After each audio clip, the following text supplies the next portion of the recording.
போல் பாக்கிய செல்வம் புவியில் இல்லையே.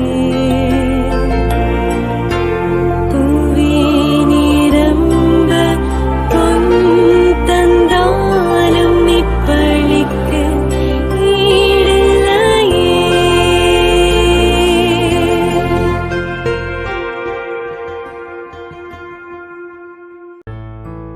திருப்பலி ஒளிபரப்ப உதவுபவர்கள்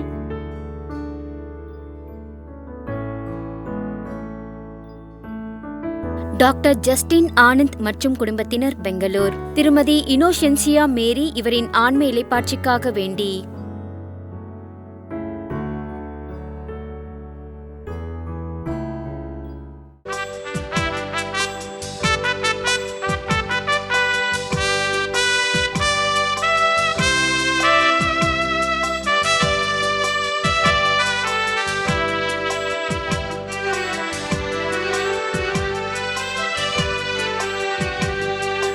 இறைவன் நம்மை அழைக்கின்றார், விரைந்து வாருங்கள். புதிய உலகம் படைத்திடவே மகிழ்ந்து கூடுங்கள். இறைவன் நம்மை அழைக்கின்றார், விரைந்து வாருங்கள். புதிய உலகம் படைத்திடவே மகிழ்ந்து கூடுங்கள். இறைவன் அரசு வளர்ந்திடவே, இறை வார்த்தை வழங்கிடவே. இறைவன் அரசு வளர்ந்திடவே, இறை வார்த்தை வழங்கிடவே. இனிதே இணைந்தே சென்றிடுவோம். இறைவன் நம்மை அழைக்கின்றார், விரைந்து வாருங்கள். புதிய உலகம் படைத்திடவே மகிழ்ந்து கூடுங்கள். தந்தை மகன் தூயாவியாரின் பெயராலே ஆமென். நம் ஆண்டவராகிய இயேசு கிறிஸ்துவின் அருளும் கடவுளின் அன்பும் தூயாவியாரின் நட்புறவும் உங்கள் அனைவரோடும் இருப்பதாக. ஆன்மாவோடும் இருப்பதாக. இயேசுவில் பிரியமானவர்களே, ஜூலை மாதம் 31ஆம் நாள் இன்று நம் தாயாம் திரு அவை நினைவு கூறக்கூடிய புனிதர் லொயோலா நகர் புனித இன்னாசியார் அவர்கள். இயேசு சபையை நிறுவிய புனிதர். எல்லாம் இறைவனின் அதிமிக மகிமைக்கே என்ற கூற்றிற்கு சொந்தக்காரர். தான் செய்யும் செயல்கள் அனைத்தும் தன்னுடைய புகழிற்காக அல்ல, தன்னுடைய மகிமைக்காக அல்ல, மாறாக அனைத்தும் கடவுளின் மகிமைக்காக என்று வாழ்ந்தார். நம்முடைய வாழ்க்கையிலே நாம் செய்யக்கூடிய செயல் அனைத்தும் என்னுடைய புகழுக்காக அல்ல, என்னுடைய திறமைக்காக அல்ல, என்னுடைய மகிமைக்காக அல்ல, மாறாக கடவுளுக்கான புகழ், கடவுளுக்கான மகிமை என்ற மனநிலை நம்மிடையே இருக்கும் என்றால் அதற்காக நன்றி செலுத்துவோம். அந்த மனநிலையில் தவறிய தருணங்கள் இருந்தால் அதற்காக மனம் வருந்தி மன்னிப்பு வேண்டுவோம்.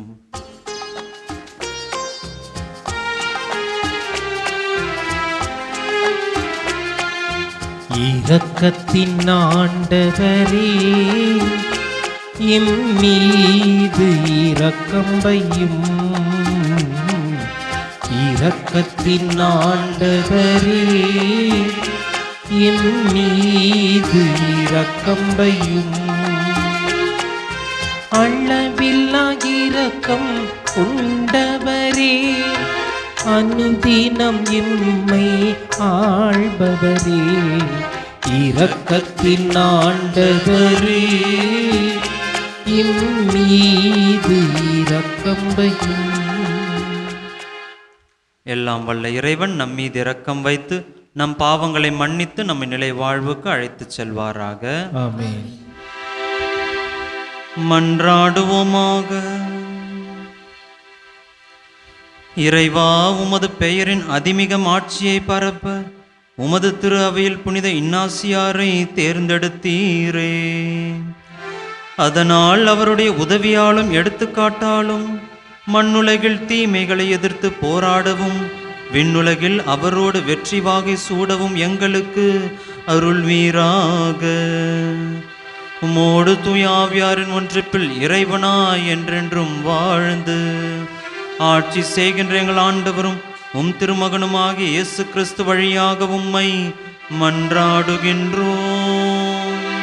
ஆமென். இறைவாக்கினர் எரேமியா நூலிலிருந்து வாசகம். பிரிவு 26, இறை வசனங்கள் 1 முதல் 9 முடிய. யோசியாவின் மகனும் ஈதாவின் அரசனுமான யோயாக்கிமுடைய ஆட்சியின் தொடக்கத்தில் ஆண்டவர் அருளிய வாக்கு. ஆண்டவர் இவ்வாறு கூறுகிறார்: நீ ஆண்டவரின் இல்லத்தின் முற்றத்தில் நின்று கொண்டு அங்கு வழிபாடு செலுத்த வரும் ஈதாவின் எல்லா நகரினருக்கும் சொல்லுமாறு நான் உனக்கு கட்டளையிடும் எல்லா சொற்களையும் நீ அவர்களுக்கு அறிவி. அவற்றில் ஒன்றையும் விட்டுவிடாதே.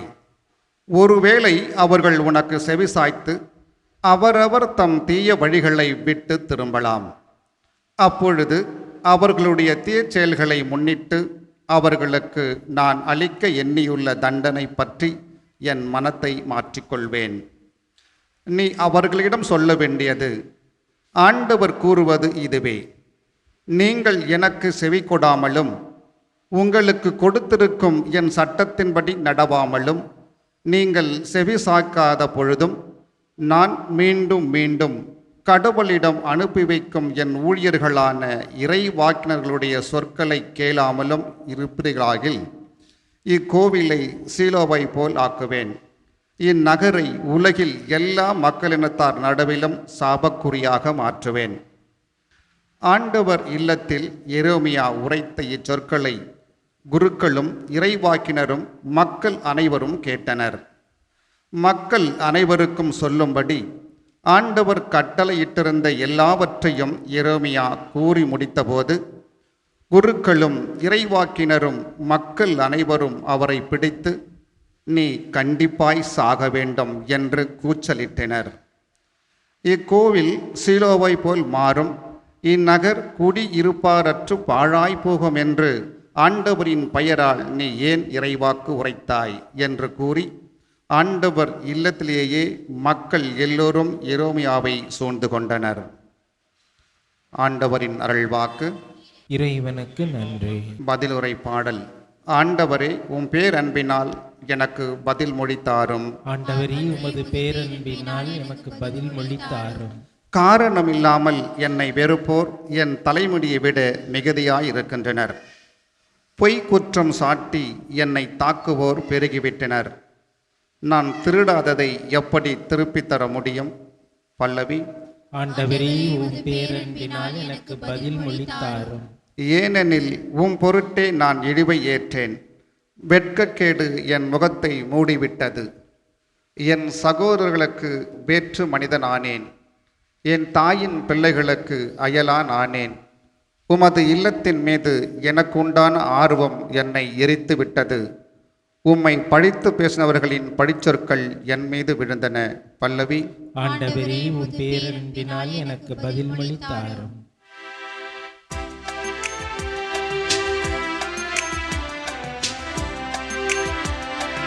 அல்லேலூயா, அல்லேலூயா, அல்லேலூயா, அல்லேலூயா.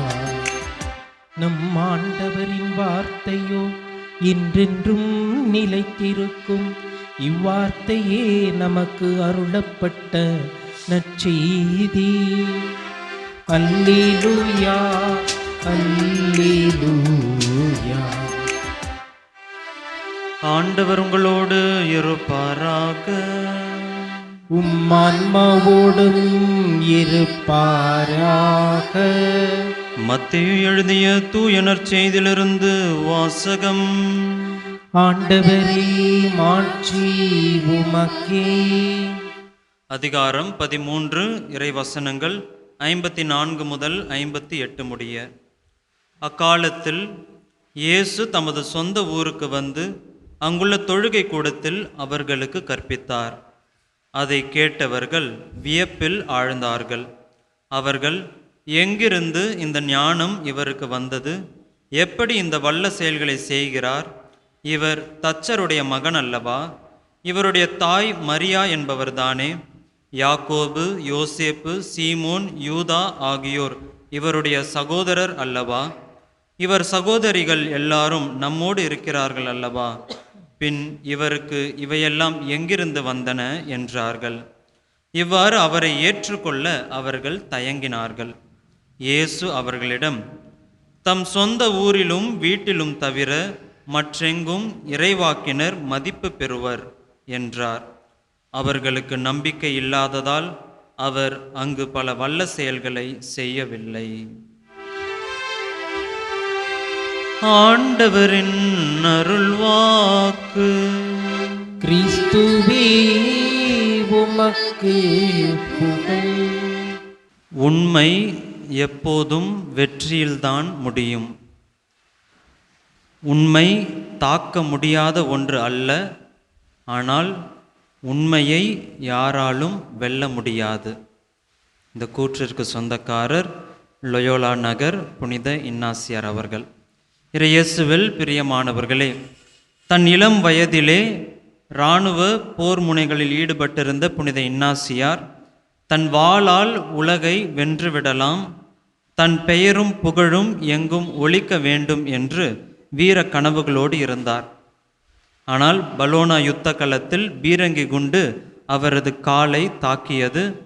மருத்துவமனை படுக்கையில் மாதக்கணக்கில் வலியோடு முடங்கி கிடந்த புனித இன்னாசியார் அவர்களுக்கு படிக்க கிடைத்த சில புத்தகங்கள் அவரது வாழ்க்கையை புரட்டி போட்டது. கிறிஸ்து இயேசுவை பற்றிய புத்தகங்களும் புனிதர்களை பற்றிய புத்தகங்களையும் அவர் வாசித்தார். ஆரம்பத்தில் தன் பழைய வீர கதைகளை தேடி அவருக்கு அந்த ஆன்மீக நூல்கள் ஒரு புதிய உண்மையை வெளிப்படுத்தின. தன் புகழுக்காக வாழ்ந்த வாழ்க்கை எவ்வளவு வெறுமையானது என்பதை அந்த புத்தகங்கள் வெளிப்படுத்தின. இறைவன் ஒருவருக்காகவே தன் வாழ்வை அர்ப்பணித்தல்தான் உண்மையான பேரின்பம் இருக்கின்றது என்பதையும் அந்த புத்தகங்கள் அவருக்கு வெளிப்படுத்தியது. இந்த உண்மையை இன்னும் ஆழமாய் உணர்ந்து கொள்ள மன்ரேசா என்ற பகுதியில் இருந்த குகைக்குள் தனிமையாக தியான வாழ்வை மேற்கொள்கிறார். உலகத்து புகழ் அனைத்தையும் துறந்து கடும் நோன்பிலும் ஜபத்திலும் தன்னையை ஈடுபடுத்திக் கொள்கிறார். தன் கடந்த கால தவறுகளை எண்ணி அழுது மனம் வருந்துகிறார். தன் அகந்தையை, தன் தற்பெருமையை குழி தோண்டி புதைத்த இடம் அந்த மன்ரேசா என்ற பகுதியில் இருந்த குகை. குறிப்பாக அந்த நாட்களில் கார்டோனர் நதிக்கரையில் அமர்ந்திருந்த போது உலகத்தின் எல்லா படைப்புகளிலும் பிரபஞ்சத்தின் எல்லா உயிர்களிலும் அசைவுகளிலும் கடவுள் வீற்றிருப்பதை அவர் தன் அகக்கண்களால் முழுமையாக கண்டு கொள்கின்றார். இனி என் புகழுக்காக அல்ல, என் மகிமைக்காக அல்ல, எல்லாம் அதிமிக இறைவனின் மகிமைக்கே என்ற கூற்றிற்கு உரிமையாளராக மாறுகிறார்.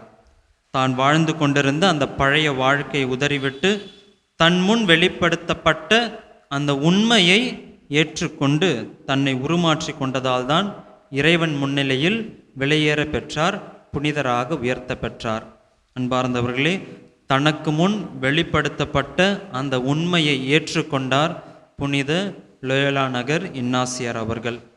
ஆனால் இன்றைய வாசகங்களில் நாம் வாசிக்க கேட்கின்றோம். முதல் வாசகமாக இருக்கட்டும், நற்செய்தி வாசகமாக இருக்கட்டும், மக்கள் முன் எடுத்துரைக்கப்பட்ட அந்த உண்மையை அவர்கள் ஏற்றுக்கொள்ள மறுக்கிறார்கள். உண்மையை எடுத்துரைத்த இயேசுவை புறக்கணித்தார்கள். இவர் தச்சரின் மகன் அல்லவா என்று ஏளனம் செய்தார்கள். இன்றைய முதல் வாசகத்திலும் அதையே நாம் காண்கின்றோம். எருசலேம் ஆலயத்தின் முற்றத்தில் நின்ற எரேமியா மக்களின் தவறை வெளிச்சம் போட்டு உண்மையை எடுத்துரைக்கிறார். நீங்கள் உங்கள் வழிகளை மாற்றிக்கொள்ளாவிட்டால் இந்த ஆலயம் பாழாகிவிடும் என்று கசப்பான உண்மையை சொல்கின்றார். மக்கள் தங்களை சீர்தூக்கி பார்த்து மனம் மாறியிருக்க வேண்டும். ஆனால் அவர்கள் கோபப்பட்டார்கள், கொந்தளித்தார்கள், இவன் சாக வேண்டும் என்று எரேமியாவை புறக்கணித்தார்கள். அன்பார்ந்தவர்களே, திருப்பாடல் ஆசிரியர் 25ஆம் அதிகாரம் இறைவசனம் 5 பாடுகிறார், உமது உண்மை நெறியில் என்னை நடத்தி எனக்கு கற்பித்தருளும், உண்மையே நான் நாள் முழுதும் நம்பியிருக்கின்றேன். உண்மை வெளிப்படுத்தப்படும் பொழுது நாம் அதற்கு எவ்வாறு செவிமடுக்கின்றோம்? அதை ஏற்றுக்கொள்கின்றோமா அல்லது அந்த உண்மையை புறக்கணித்து விடுகிறோமா என்பதை சிந்திக்க நாம் அழைக்கப்படுகின்றோம். நாம் பணி செய்யும் இடத்திலே மற்றொருவர் நம்மை பார்த்து சொல்லலாம், நீங்கள் இந்த விஷயத்தில் தப்பாக இருக்கிறீங்க, உங்களை நீங்கள் மாற்றிக்கணும் என்று அவ்வாறு சொல்லும் பொழுதோ அல்லது நண்பர்கள் நம்மிடம் இருக்கும் ஒரு கெட்ட பழக்கத்தை சுட்டி காட்டி அல்லது நம்மிடம் இருக்கக்கூடிய பிடிவாத குணத்தை சுட்டிக்காட்டி உன்கிட்ட இருக்கிற இந்த தப்பான குணத்தை மாற்றிக்க, இதனால் மற்றவர்கள் உன்னை தப்பாக நினைக்கிறார்கள் என்று சொல்லும் பொழுதோ, அல்லது மனைவி கணவரிடமோ கணவர் மனைவியிடமோ ஆதங்கத்தோடு எப்போதும் வேலை, ஃபோனு, நண்பர்கள்னு சுற்றுறீங்க, வீட்டில் இருக்கிற பிள்ளைகளோட நேரத்தை செலவழிக்க மாட்டீங்க என்று சொல்லும் பொழுதோ, அல்லது சின்ன சின்ன விஷயத்துக்கெல்லாம் ரொம்ப கோபப்படுறீங்க, அந்த கோபம் நம்முடைய குடும்பத்தின் அமைதியை கெடுக்கின்றது என்று இத்தகைய உண்மைகளை நம்முன் எடுத்துரைக்கும் பொழுது நமது மனநிலை எவ்வாறாக இருக்கின்றது? நாம் அந்த உண்மையை ஏற்றுக்கொள்கின்றோமா, அல்லது உனக்கு என்னை விட அதிகமாக தெரியுமா, அல்லது என்கிட்ட குறை கண்டுபிடிக்கிறதே உனக்கு வேலையா, நீ என்ன யோக்கியனா, உன்னை பற்றி எனக்கு தெரியாதா, என் வாழ்க்கையை பார்த்துக்க எனக்கு தெரியும், உன் வேலையை நீ பாரு என்று நாம் அந்த வெளிப்படுத்தப்பட்ட உண்மையை புறக்கணித்து விட்டு செல்கிறோமா என்று சிந்திக்க அழைக்கப்படுகின்றோம். அன்பார்ந்தவர்களே, வெளிப்படுத்தப்பட்ட உண்மையை ஏற்றுக்கொண்டதால் தான் லொயோலா நகர் இன்னாசியார் புனிதரானார். நாம் அந்த புனிதரை போன்று இருக்கிறோமா, அல்லது உண்மையை வெளிப்படுத்திய இயேசுவையும் எரேமியாவையும் புறக்கணித்த அந்த மக்களைப் போல் வாழ்ந்து கொண்டிருக்கிறோமா? உண்மை நம்மை தேடி வந்து நம் கண் முன்னே நிற்கும் பொழுது அது நமது அகந்தையை சுட்டாலும் கூட கோபப்படாமல் அந்த உண்மையை விட்டு விலகிச் செல்லாமல் நாம் ஏற்றுக்கொள்ள அழைக்கப்படுகின்றோம். யோவான் நற்செய்தி 8ஆம் அதிகாரம் 32ஆம் வசனம், உண்மையை நீங்கள் அறிவீர்கள், உண்மை உங்களை விடுவிக்கும். ஆமேன்.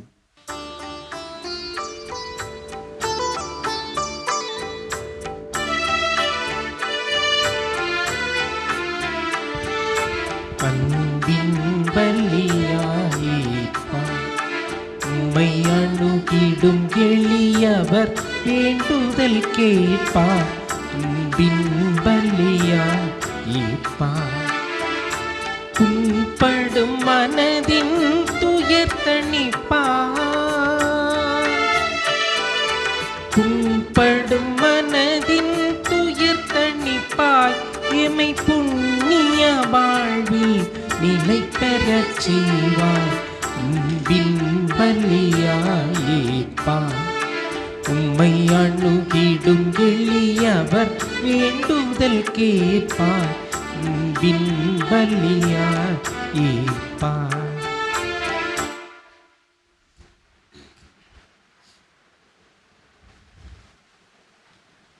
அன்புமிக்க சகோதர சகோதரிகளே, என்னுடையதும் உங்களுடையதுமான இப்பலி எல்லாம் வல்ல தந்தையாக இறைவனுக்கு ஏற்றதாகும்படி மன்றாடுங்கள். ஆண்டவர் தமது பெயரின் புகழ்ச்சிக்காகவும் ஆட்சிக்காகவும் நமது நன்மைக்காகவும் புனித திரவி அனைத்து நலனுக்காகவும் உமது கையில் இருந்து இப்பலியை ஏற்றுக்கொள்வாராக. ஆண்டவரே இறைவா, புனித இன்னாசியாரின் விழாவில் நாங்கள் அளிக்கும் காணிக்கைகள் உமக்கு உகந்தனவாய் இருப்பனவாக. புனிதத்திற்கெல்லாம் ஊற்றாக நீர் ஏற்படுத்தும் தூய்மை மிகையும் மறைப்பொருள்கள் எங்களையும் உண்மையினால் புனிதப்படுத்திட அருள்வீராக.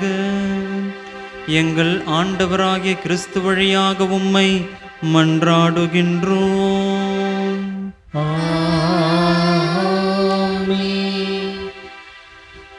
ஆண்டவர் உங்களோடு இருப்பாராக. உம்மான்மாவோடும் இருப்பாராக. இதயங்களை மேலே எழுப்புங்கள். ஆண்டவரிடம் எழுப்பியுள்ளோம். நம் இறைவனாகிய ஆண்டவருக்கு நன்றி கூறுவோம்.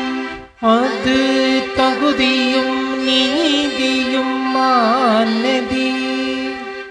ஆண்டவரே, தூயவரான தந்தையே, என்றுமுள்ள எல்லாம் வல்ல இறைவா, எங்கள் ஆண்டவராகிய கிறிஸ்து வழியாக எந்நாளும் எவ்விடத்திலும் நாங்கள் உமக்கு நன்றி செலுத்துவது மெய்யாகவே தகுதியும் நீதியுமாகும், எங்கள் கடமையும் மீட்புக்கு உரிய செயலும் ஆகும்.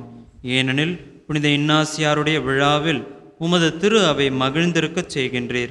அவருடைய இறை பற்றுமிக்க வாழ்க்கை நெறியின் எடுத்துக்காட்டால் அதற்கு வலுவூட்டுகின்றீர். அவருடைய படிப்பினையால் பயிற்றுவிக்கின்றீர். அவருடைய மன்றாட்டால் பாதுகாத்து வருகின்றீர். ஆகவே வானுதூதர் அணிகளோடும் புனிதர் பெருந்திரளோடும் நாங்கள் சேர்ந்து உமக்கு புகழ்ச்சி பண்ணி செய்து முடிவின்றி சொல்வதாவது: தூயவர் தூயவர் தூயவர், வான்படைகளின் கடவுளாம் ஆண்டவர். விண்ணகமும் மண்ணகமும் உமது மாட்சியால் நிறைந்துள்ளன. உன்னதங்களிலே ஓசன்னா. ஆண்டவர் பெயரால் வருகிறவர் ஆசி பெற்றவர். உன்னதங்களிலே ஓசன்னா. ஆண்டவரே, நீர் மெய்யாகவே தூயவர், தூய்மை அனைத்துக்கும் ஊற்று. ஆகவே உம்முடைய ஆவியை பொழிந்து இக்காணிக்கைகளை தூய்மைப்படுத்த உம்மை வேண்டுகின்றோம். இவ்வாறு எங்கள் ஆண்டவர் இயேசு கிறிஸ்துவின் உடலும் இரத்தமுமாக எங்களுக்கு இவை மாறுவனவாக.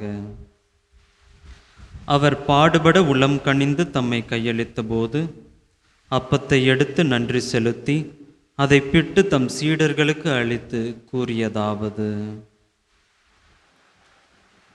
அனைவரும் இதிலிருந்து பெற்று உண்ணுங்கள், ஏனெனில் இது உங்களுக்காக கையளிக்கப்படும் என் உடல்.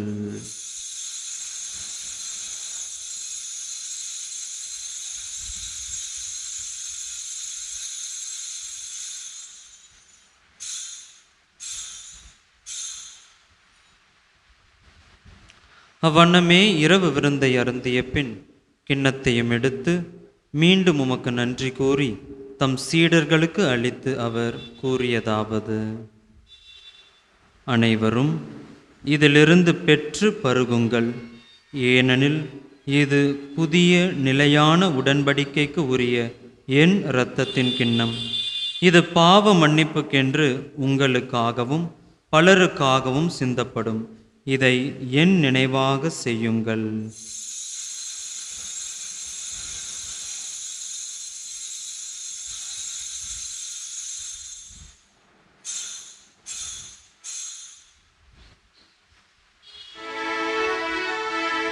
நம்பிக்கையின் மறைபொருள்.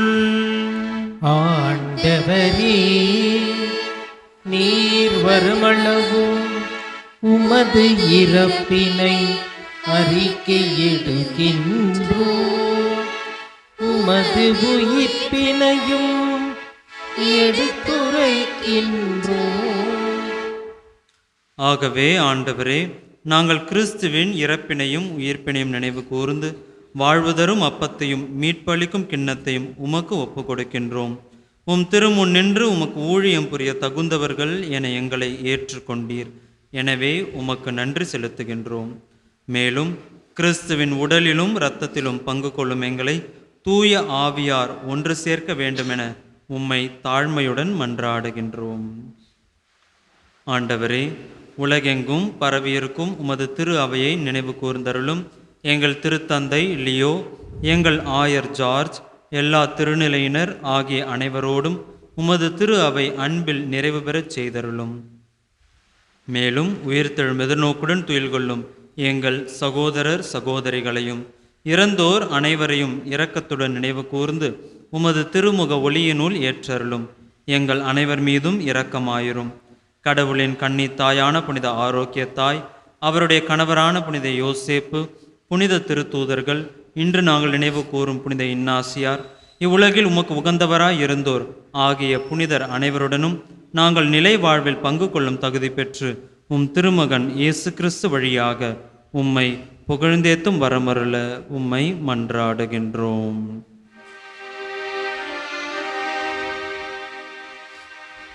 இவர் வழியாக இவரோடு இவரில் எல்லாம் வல்ல இறைவனாகிய தந்தையே, தூயாவியாரின் ஒன்றிப்பில் எல்லா புகழும் ஆட்சியும் என்றென்றும் உமக்கு உரியதே. ஆமென், ஆமென், ஆமென். மீட்பரின் கட்டளையால் கற்பிக்கப்பட்டு இறை படிப்பினையால் பயிற்சி பெற்ற நாம் துணிந்து சொல்வோம். விண்ணுலகில் இருக்கின்ற எங்கள் தந்தையே, உமது பெயர் தூயது என போற்றப் பெறுக. உமது ஆட்சி வருக.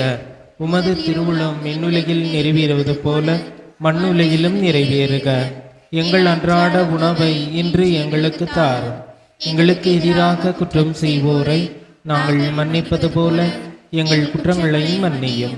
எங்களை சோதனைக்கு உட்படுத்தாதேயும், தீமையிலிருந்து எங்களை விடுவித்தருளும். ஆண்டவரே, தீமை அனைத்திலிருந்தும் எங்களை விடுவித்து எங்கள் வாழ்நாளில் அமைதியை கனிவுடன் அருள உம்மை மன்றாடுகின்றோம். உமது இரக்கத்தின் உதவியால் நாங்கள் பாவத்திலிருந்து எப்போதும் விடுதலை பெற்று யாதொரு கலக்கமும் இன்றி நலமாயிருப்போமாக. நாங்கள் எதிர்நோக்கி இருக்கும் பேரின்பத்துக்காகவும் எம் மீட்பராகி இயேசு கிறிஸ்துவின் வருகைக்காகவும் காத்திருக்கின்றோம். ஏனெனில் ஆட்சியும் வல்லமையும் ஆட்சியும் என்றென்றும் அதே.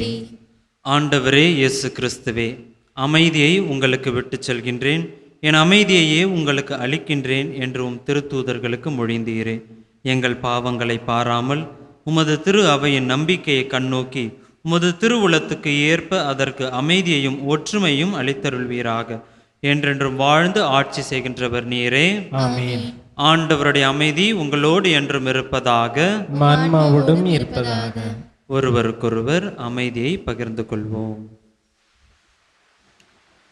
உலகின் பாவங்களை போக்கும் இறைவனின் செம்மறியே, எங்கள் மேல் இரக்கமாயிரும். உலகின் பாவங்களை போக்கும் இறைவனின் செம்மறியே, எங்கள் மேல் இரக்கமாயிரும். உலகின் பாவங்களை போக்கும் இறைவனின் செம்மறியே, எங்களுக்கு அமைதியை அளித்தருளும். இதோ இறைவனின் செம்மறி, இவரே உலகின் பாவங்களை போக்குகின்றவர். நமது வாழ்க்கையிலே உண்மைகள் வெளிப்படுத்தப்படும் பொழுது அந்த உண்மையை புறக்கணிக்காமல் ஏற்றுக்கொள்ள அழைப்பு விடுக்கும் அன்பின் தேவன். இவரது விருந்திற்கு அழைக்கப்பட்ட நாம் ஒவ்வொருவரும் பேறு பெற்றவர்கள். ஆண்டவரே, நீர நிலத்தில் எழுந்தருள நான் தகுதியற்றவன். ஆனால் ஒரு வார்த்தை மட்டும் சொல்லியருளும், எனது ஆன்மா நலமடையும். மன்றாடுவோமாக. ஆண்டவரே, புனித இன்னாசியாரை நினைவு கூர்ந்து இப்புகழ்ச்சி பலி வழியாக உமக்கு நன்றி கூறுகின்றோம். உமது மாட்சியை நாங்கள் முடிவில்லாமல் புகழ இப்பலி எங்களை அழைத்துச் செல்ல அருள்வீராக. எங்கள் ஆண்டவராகிய கிறிஸ்து வழியாக உம்மை மன்றாடுகின்றோம். ஆமென். ஆண்டவர் உங்களோடு இருப்பாராக. உம்மான்மாவோடும் இருப்பாராக. எல்லாம் வல்ல இறைவன் தந்தை, மகன், தூய ஆவியார் நம் அனைவரையும் ஆசீர்வதிப்பாராக. ஆமென். சென்று வாருங்கள், திருப்பலி நிறைவேறிற்று. இறைவனுக்கு நன்றி.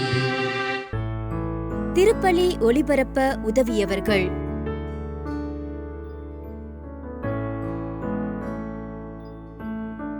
டாக்டர் ஜஸ்டின் ஆனந்த் மற்றும் குடும்பத்தினர், பெங்களூர். திருமதி இனோஷென்சியா மேரி இவரின் ஆன்ம இலைப்பாட்சிக்காக வேண்டி